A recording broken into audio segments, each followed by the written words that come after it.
Hello everyone. Today I'm gonna review the book *Sapiens* written by Yuval Noah Harari. I think যে পৃথিবীতে religious books বাদে যে বইগুলো রয়েছে তার মধ্যে this book is one of the most influencing books. আর এটা হচ্ছে একটা হিউম্যান হিস্ট্রির উপর বেসড করে একটা বই। It's like a 450-page book, so it's very impossible for me to review the whole book in a single video. So what I'll do, I'll make multiple episodes. কারণ এই বইয়ে অনেকগুলো টপিক রয়েছে যেগুলো আসলে ডিটেলসে আলোচনা করার মতো ব্যাপার। এগুলো আসলে ইন শর্টে আলোচনা করা যাবে না, খুব ডিটেলে যেতে হবে। তারপরেও চেষ্টা করবো যে সবকিছুতে একটা ব্রিফনেস মেনটেন করার জন্য, but still it will take lot of time. So what I'll do, I'll make at least 10 episodes to review the whole book. তো আজকে আপনারা দেখছেন বইয়ের ফার্স্ট এপিসোড। ভিডিও শুরু করার আগে ছোট একটা ডিসক্লেইমার দেওয়া রাখা যাক যে এই বইটা তো বললাম যে পৃথিবীর হিউম্যান হিস্ট্রির খুব ইনফ্লুয়েন্সিয়াল একটা বুকস। তো এই বই এমন কিছু হয়তো ব্যাপার থাকতে পারে যেগুলো আপনার ট্র্যাডিশনাল বিলিফকে শেক করলেও করতে পারে, আপনাকে একটা শক দিলেও দিতে পারে, এরকম কিছু ব্যাপার থাকলেও থাকতে পারে। সো আমি আশা করবো বইটা পড়ার আগে অথবা রিভিউ দেখার আগে আপনি এই ব্যাপারটা সম্পর্কে অফকোর্স অ্যাওয়ার থাকবেন। এই ব্যাপারটা এমনও কোনো সিরিয়াস বিষয় না, বাট স্টিল আমি একটু ক্লিয়ার করে রাখলাম। With that being said, let's the book review get started. So এই বইয়ের শুরুতে রাইটার হচ্ছে বলেছে যে 3টা রেভলিউশন টোটাল হিউম্যান হিস্ট্রিকে শেপ দিয়েছে। আর এই রেভলিউশনস গুলো হচ্ছে cognitive revolution, agriculture revolution and scientific revolution. আর এই রেভলিউশন গুলো নিয়ে বইয়ের পরের দিকে কথা হবে, শুরুতে এখনো এইগুলো নিয়ে কথা হয়নি। রাইটার শুধু একটা টাচ দিয়েছে আমাদের। তো ফার্স্ট রাইটার বেশ কিছু কনসেপ্ট ক্লিয়ার করেছে। আসলে এই কনসেপ্ট গুলো আমাদের জানা দরকার, কারণ ফিউচারে যখন আমরা পড়বো বইটা আরো ভিতরে যাব, তখন সবকিছু কানেক্ট করার জন্য এই বেসিক কনসেপ্টস গুলো আমাদের দরকার। তো আমি হচ্ছে এই বেসিক্স কনসেপ্টস গুলো নিয়ে একটু আলোচনা করবো। আমি জানি না যে আমি হচ্ছে ইন ফুল ফ্লেজ এই ব্যাপারগুলো বোঝাইতে কেপাবল কিনা, বাট আইল ট্রাই। সো আমি ট্রাই করবো। এই জন্য আপনি যদি বুঝে যান তাহলে তো বুঝলেনই, আর যদি নাও বুঝতে পারেন আপনার মধ্যে একটা অ্যাওয়ারনেস ক্রিয়েট করা হবে এই কনসেপ্টগুলো নিয়ে। বেসিকলি শুরুতেই একটা অ্যাওয়ারনেস ক্রিয়েট করে রাখা দরকার, যাতে ফার্দার ডিসকাশনের সময় আপনি এগুলোকে লিঙ্ক আপ করতে পারেন। তো রাইটার ফার্স্টে বলছে যে অর্গানিজমস কি, এটা যদি সিম্পলি আমরা গুগল আউট করি তাহলে আমরা দেখতে পাবো এটা হচ্ছে any living being that can move by itself. Organism মানে যে কোনো মুভিং বিং যেটা মুভ করতে পারে সেটা হচ্ছে অর্গানিজম। তো আমরা হচ্ছে যা আশেপাশে যা প্রাণী দেখতে সবই আসলে অর্গানিজম, ইনক্লুডিং হিউম্যান।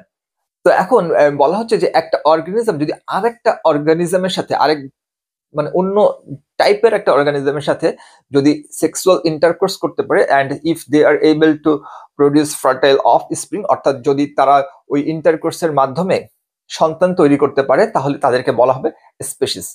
হর্স তো হর্সের সাথেই অফকোর্স ইন্টারকোর্স করে নতুন একটা অফস্প্রিং প্রডিউস করতে কেপাবল, অ্যান্ড ডানকি হচ্ছে ডানকির সাথে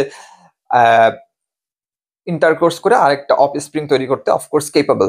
বাট যদি এমন হয় যে হর্স এবং ডানকি তারা হচ্ছে সেক্সুয়াল ইন্টারকোর্স করে তারা একটা নতুন একটা অফস্প্রিং প্রডিউস করতে পসিবল, তাহলে তাদেরকে বলা হবে স্পেসিস। অ্যান্ড ইট ইজ আসলে আমরা কিন্তু মোটামুটি সবাই জানি যে হর্স আর ডানকি যখন তারা ইন্টারকোর্স করে তখন তারা নতুন একটা ব্রিড প্রডিউস করতে কেপাবল হয়, যেটাকে না হর্স না donkey, but still it's fertile offspring. এই জন্য হর্স আর ডানকিকে একটা সেম স্পেসিস ধরা হচ্ছে। স্পেসিসের বাংলা এটা বলা খুব টাফ, বাট বোঝার জন্য আপনি ধরতে পারেন ওই একই গোত্র টাইপের। এক্সাক্ট না, কিন্তু আপনি মানে বোঝার জন্য এটা ইউজ করতে পারেন। তো এটা গেল স্পেসিস। আর এরকম একটা স্পেসিস, তারপরে আরেকটা স্পেসিস, এরকম কয়েকটা স্পেসিসের যদি অ্যানসেস্টর সেম হয় তাহলে সেটাকে বলা হচ্ছে জেনাস। জেনাস মানে হচ্ছে বংশ।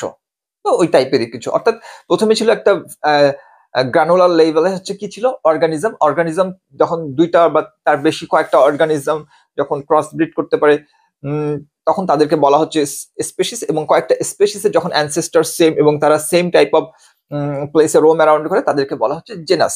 আচ্ছা, এই বেসিক কনসেপ্টস গুলো কেন জানা লাগছে সেটা হচ্ছে বায়োলজিস্ট যারা রয়েছে তারা হচ্ছে পৃথিবীর সকল অর্গানিজমসকে একটা 2 ওয়ার্ড ল্যাটিন নেম দিয়েছে। এই 2 ওয়ার্ড ল্যাটিন নেমের স্ট্রাকচারটা জেনাস ফলোড বাই স্পেসিস, অর্থাৎ শুরুর অংশটাকে জেনাসকে বোঝায় এবং পরের অংশটা হচ্ছে স্পেসিসকে বোঝায়। যেমন আমাদের কথা যদি বলি, আমরা তো হোমোসেপিয়েন্সের হোমোটা হচ্ছে আমাদের জেনাস, অর্থাৎ আমাদের বংশ, আর সেপিয়েন্স হচ্ছে আমাদের স্পেসিস। এখন একটা ইন্টারেস্টিং টপিক হবে, সেটা হচ্ছে আমরা যে বললাম যে স্পেসিস মানে আমরা বুঝলাম, আবার আমরা যখন বলছি যে হিউম্যানের স্পেসিস হচ্ছে স্যাপিয়েন্স, তখন কিন্তু একটা জিনিস মাথায় একটু খটকা লাগতে পারে যে তাহলে কি আমরা অন্য কোনো অর্গানিজমের সাথে সেক্স করে ফার্টাইল অফস্প্রিং প্রডিউস করতে আমরা কেপেবল? Yes we are. ব্যাপারটা আমাদের কাছে খুব বেশি স্বাভাবিক লাগছে না অফকোর্স, কিন্তু ইয়েস উই আর। তো এখানে রাইটার যেটা বলছে সেটাই আমি বলি, কারণ আমি যদি কোনো কিছু এক্সাম্পল দিতে চাই এটা মিস ইন্টারপ্রেট হয়ে যেতে পারে। তো রাইটার যেভাবে বলেছে আমি সেইটাই ফলো করি। রাইটার বলছে যে এই যে হোমোসেপিয়েন্সের যে আমরা যেটা বললাম যে স্পেসিস হচ্ছে আমাদের সেপিয়েন্স, এই অর্থাৎ এখানে তো আরেকটা অ্যাটলিস্ট অর্গানিজম থাকা লাগবে, তাই না? সেটাকে কারা, সেটা বলা হচ্ছে যে সিম্পাঞ্জি। সিম্পাঞ্জি ছাড়াও হচ্ছে গরিলাও হতে পারে। তো বলা হচ্ছে যে সিম্পাঞ্জি বা গরিলা আর হিউম্যান এরা হচ্ছে একই স্পেসিসের আন্ডারে পড়ছে। তবে একই স্পেসিসের আন্ডারে, তার মানে আমাদের একটা অ্যানসেস্টার্স থাকতে হবে। আমাদের অ্যানসেস্টার্স থাকতে হবে হচ্ছে যেটা রয়েছে আমাদের অ্যানসেস্টার, সেটাকে বলা হচ্ছে গ্রেট এইপস, APE। এটা হচ্ছে গ্রেট এইপস। আপনি গ্রেট এইপস যদি গুগল করেন তাহলে দেখতে পাবেন ওই সিম্পাঞ্জি টাইপেরই কিছু। তো বলা হচ্ছে, রাইটার বলছে যে গ্রেট এপস থেকে আসলে দুইটা যদি ব্রাঞ্চ আউট করা হয়, একটা ব্রাঞ্চে থাকবে সিম্পাঞ্জি বা গরিলা ওরা, আরেকটা সাইডে থাকবে হচ্ছে হিউম্যান, অর্থাৎ সিম্পাঞ্জি বা এরা হচ্ছে আমাদের kind of cousin brother sisters, আর আমাদের গ্র্যান্ড প্যারেন্টস হচ্ছে গ্রেট এপস। তো এইটা বলে হচ্ছে রাইটার আর কি মোটামুটি শুরু করে দিল একটা, এটা হচ্ছে প্রিমাইস টাইপের। তো এরপর হচ্ছে অ্যাকচুয়াল হিস্ট্রিতে মেইনলি শুরু হবে। তো রাইটার এখন চলে যাচ্ছে যে হিউম্যানের ইভলভটা কোথায় হয়েছিল। রাইটার বলছে যে ফার্স্ট হিউম্যান ইভলভ হয়েছিল ইস্ট আফ্রিকাতে 2.5 বিলিয়ন ইয়ার্স আগোতে।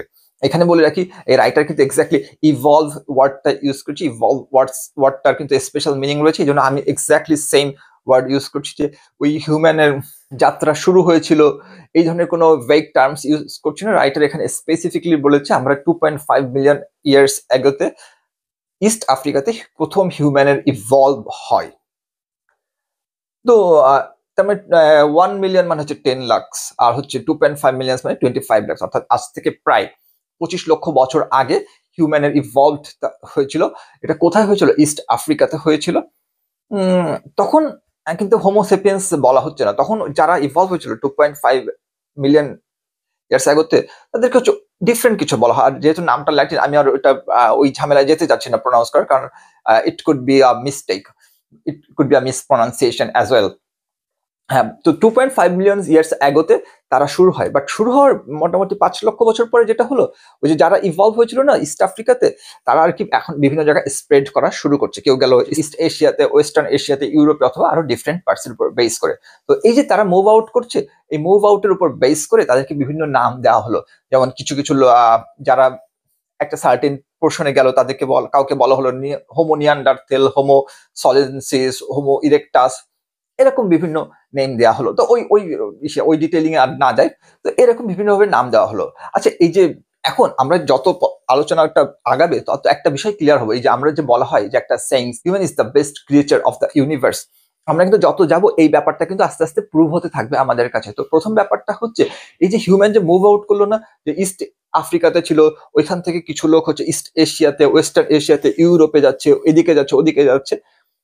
তার মানে কি আমরা কিন্তু এই যে পৃথিবীটাকে কি পপুলেটেড করছি, এবং এট দ্য সেম টাইম কিন্তু যারা ইস্ট আফ্রিকাতে রয়েছে তারা সবাই কিন্তু ইস্ট এশিয়াতে মুভ করছে, অল্প কিছু হয়তো মুভ করছে। মানে আমরা কিন্তু এখন আস্তে আস্তে কি পুরো পৃথিবীতে আমরা স্প্রেড আউট করে ফেলাম। এই যে মানুষ স্প্রেড আউট করছে, এটা খুব একটা মেজর ফ্যাক্টর। যাই হোক, এটা নিয়ে আরো একটু পরে আলোচনা হবে। এখন আমরা বেশ কয়েকটা পয়েন্টস দেখবো, যে পয়েন্টস গুলো সব পয়েন্ট গুলা কিন্তু আমাদেরকে হেল্প করেছে to be the best among the all creatures. তার মধ্যে প্রথমে বলা হচ্ছে, ওই যে বললাম না, হোমো ইরেকটাস। ইরেকটাস মানে কিন্তু upright person, upright man. So এই হোমো ইরেকটাস হচ্ছে প্রথম ক্রিয়েচার যারা কিন্তু মোটামুটি সোজা হয়ে দাঁড়ানো শুরু করছে। কারণ দেখবেন আপনি হোমো সেপিয়েন্সই কিন্তু একমাত্র ক্রিয়েচার যারা কিন্তু স্ট্রেট হয়ে দাঁড়ায়, স্ট্রেট হয়ে হাঁটে। অন্য কিন্তু আপনি একটা ক্রিয়েচারও দেখবেন না যারা এরকম এতটা আমাদের মতো as straight as they are now, there is no one you can find. Okay, so আমরা এই যে স্ট্রেট হয়ে হাঁটতে শুরু করলাম, এর ফলে যেটা হলো আমাদের হাত দুইটা ফ্রি হয়ে গেল। হাত দুইটা ফ্রি হলে কি হয়, আমরা এবং আমরা কিন্তু স্ট্রেট যেহেতু ওয়াক করতে পারি, আমাদের ভিশনটা কিন্তু কি অনেক আমাদের স্প্রেড আউট হয়ে গেল। তো আমরা কোথায় থাকতাম আগে? গুহাতে, ডেজার্টে। গুহাতে বা ডেজার্টে থাকার কারণে কি হতো, আমাদের কিন্তু অনেক বেশি ভালনারেবিলিটি ছিল, অনেক কিছু অ্যানিমাল আমাদের অ্যাটাক করতে পারতো। এখন আমরা যেহেতু আপরাইট হয়ে থাকি, আমরা কিন্তু অনেক দূরে দূরে কি আমাদের ভিশনটা স্প্রেড হয়ে গেছে, আমাদের কিন্তু আমরা শর্ট সাইটেড ছিলাম, আমরা এখন লং সাইটেড, আমাদের হাত দুইটা ফ্রি হয়েছে, আমরা যে কোনো ধরনের অ্যাটাক প্রিভেন্ট করতে পারি এবং নতুন ধরনের অ্যাটাক ক্রিয়েট করতে পারি, আমরা ডিফেন্সিভ মোডে থাকতে পারি, আমরা অ্যাটাকিং মোডেও থাকতে পারি। এই যে আরেকটা বিষয় যে আমরা সোজা হাঁটা শুরু করলাম, এইটা কিন্তু আরেকটা মেজর ফ্যাক্টরস। আর সব থেকে বড় যে মেজর ফ্যাক্টর সেটা হচ্ছে দ্য ইউজেস অফ ফায়ার। মানুষ যখন আর কি ফায়ার জ্বালানো শুরু করলো, ফায়ার ইউজ শুরু করলো, রাইটার বলছে যে 8 লক্ষ বছর আগে হয়তো বা মানুষ ফায়ার ক্রিয়েট করা শিখেছে, কিন্তু 3 লক্ষ বছর, অ্যাকচুয়ালি 3 লক্ষ, অ্যারাউন্ড 3 লক্ষ বছর আগে থেকে মানুষ হচ্ছে ফায়ারটা ইউজ করা শুরু করলো।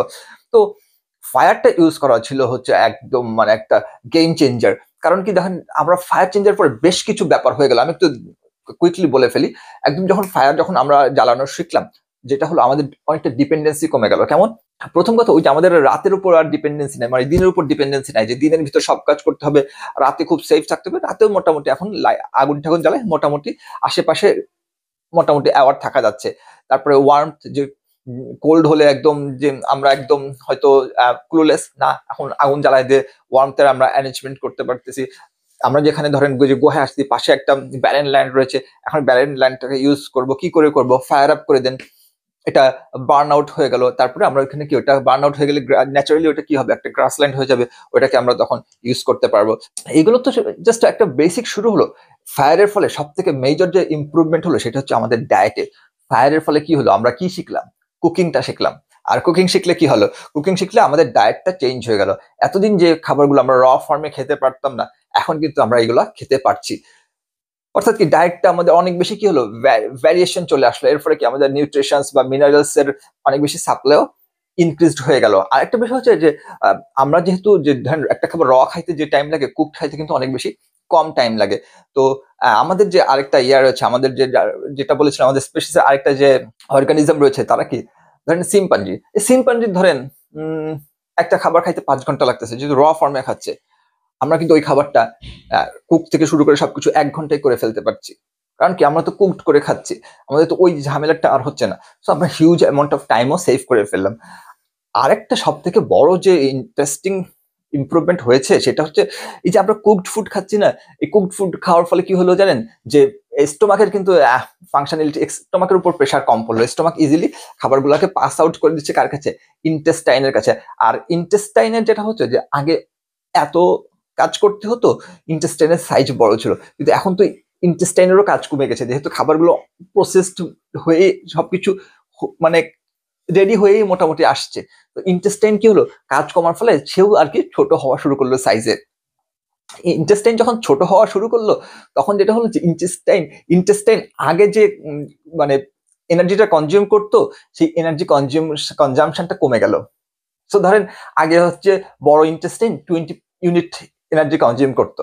আচ্ছা, এখন তো ইন্টেস্টাইন ছোট, এখন হচ্ছে 15 ইউনিট এনার্জি কনজিউম করছে। ওই যে 5 ইউনিট সেভ থাকলো না, 5 ইউনিট কে ইউজ করছে বলেন তো, ব্রেন ইউজ করছে। 5 ইউনিট এনার্জি এক্সট্রা ব্রেন পেয়ে গেল। আচ্ছা, 5 ইউনিট এক্সট্রা এনার্জি যদি ব্রেন ইউজ করে তাহলে কি হয় বলেন তো, তাহলে কিন্তু এইবার আমাদের থিঙ্কিং কেপাবিলিটি আমাদের কিন্তু বাড়ছে। আর নেক্সট টপিকে রাইটটা চলে গেল, সেটা হচ্ছে থিঙ্কিং। আমাদের সুপ্রিমেসির ক্ষেত্রে যে ব্যাপারগুলো কন্ট্রিবিউট করেছে তার মধ্যে আরেকটা ব্যাপার হচ্ছে থিঙ্কিং বা কগনিটিভ এবিলিটি। কগনিটিভ রেভলিউশনে কিন্তু এখনো আসেনি কগনিটিভ এবিলিটি বা ওই থিঙ্কিং, এখনো কগনিটিভ এবিলিটির কথা বলা যাচ্ছে না, থিঙ্কিং শুরু হলো। কিভাবে বলা হচ্ছে, রাইটার প্রথমে একটু ইন্ট্রো দিচ্ছে বা বেস ক্রিয়েট করছে যে হিউম্যানদের ব্রেন কিন্তু way to larger compare to other animals. আর রাইটার এখানে ক্লিয়ারলি বলছে যে we don't know why is that, but it is. So আমাদের ব্রেন কিন্তু অন্য অ্যানিমালদের থেকে অনেক বড়, সো আমাদের অনেক বেশি থিঙ্কিং করতে পারি।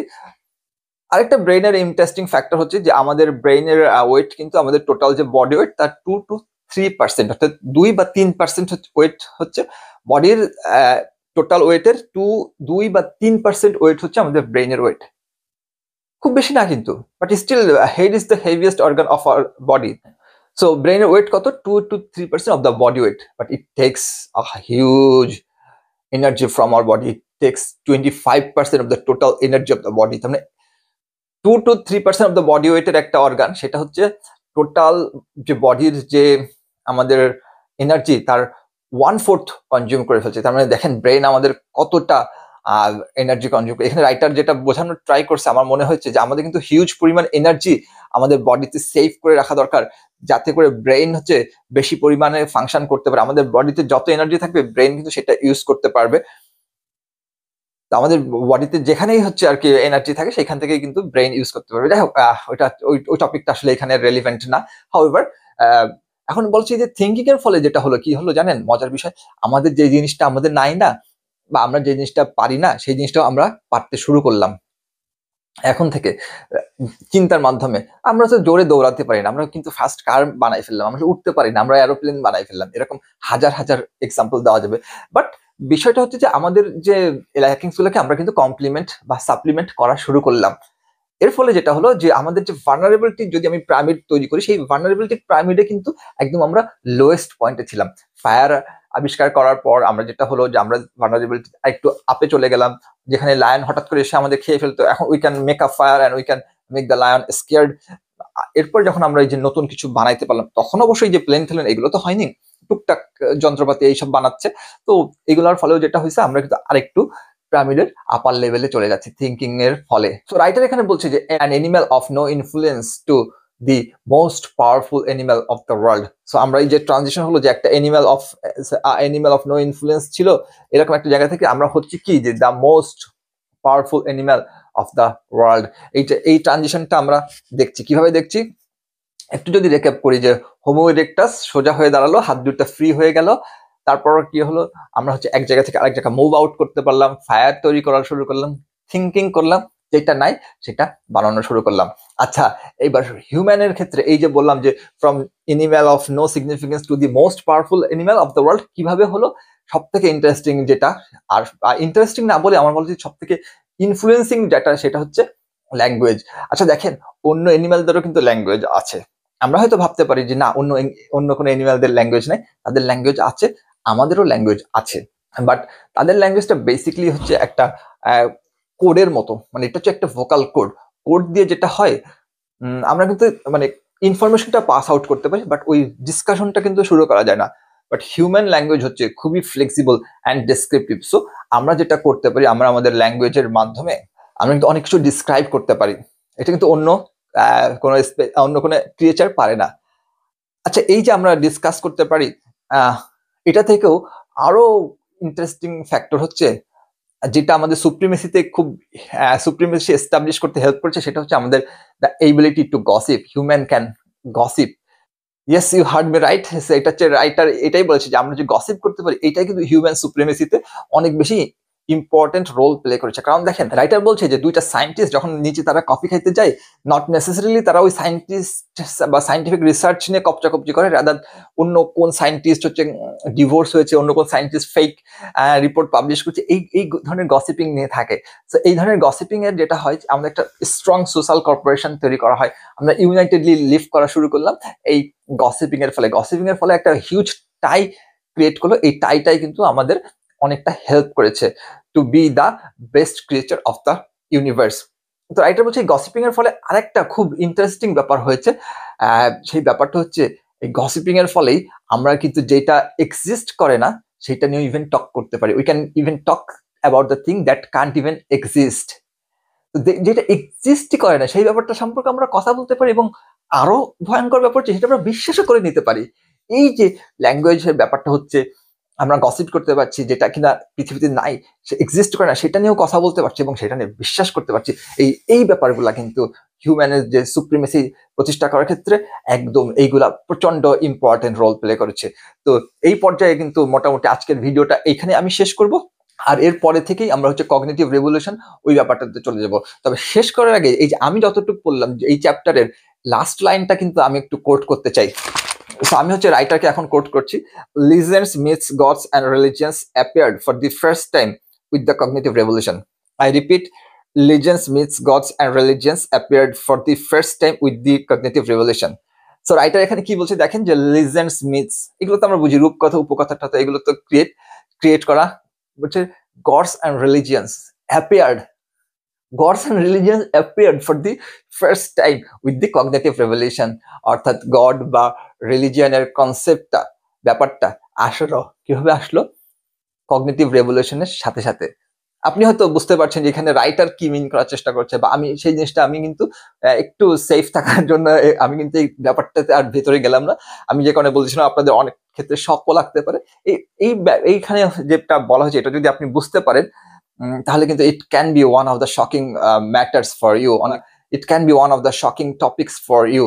সো যাই হোক, এটা হচ্ছে আর কি আমি আর ইন্টারপ্রেট করলাম না, এটা আমি ওপেন টু ইন্টারপ্রিটেশন রেখে দিলাম, so that you can interpret as your wish.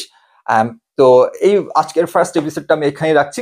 আপনি কিন্তু দেখছেন যে আমি কেবল ফার্স্ট চ্যাপ্টার রিভিউ করলাম, কতটা ইন্টারেস্টিং হয়ে যাচ্ছে বইটা। এটা কিন্তু হিস্ট্রি বেসড বুক, বাট এটা কিন্তু এরকম ট্র্যাডিশনাল খুব বোরিং না, এটা কিন্তু সুপার এক্সাইটিং একটা বই। তো নেক্সট ফিউচারে কিন্তু ফিউচার এপিসোডগুলো যেগুলো আসবে সেখানে কিন্তু আরো এরকম প্রচুর ইন্টারেস্টিং টপিক, প্রচুর আননোন টপিক এবং থট প্রভোকিং টপিকস আসবে। সেক্ষেত্রে কিন্তু আপনি you can't miss the next episode. So আজকে এটা ফার্স্ট এপিসোড আমি এখানে শেষ করছি। আশা করছি আপনারা সবাই নেক্সট এপিসোডস গুলি দেখবেন when it will be uploaded. I think you will watch the videos, and thanks for watching to this episode. I'll see you in the next video. Till then, goodbye.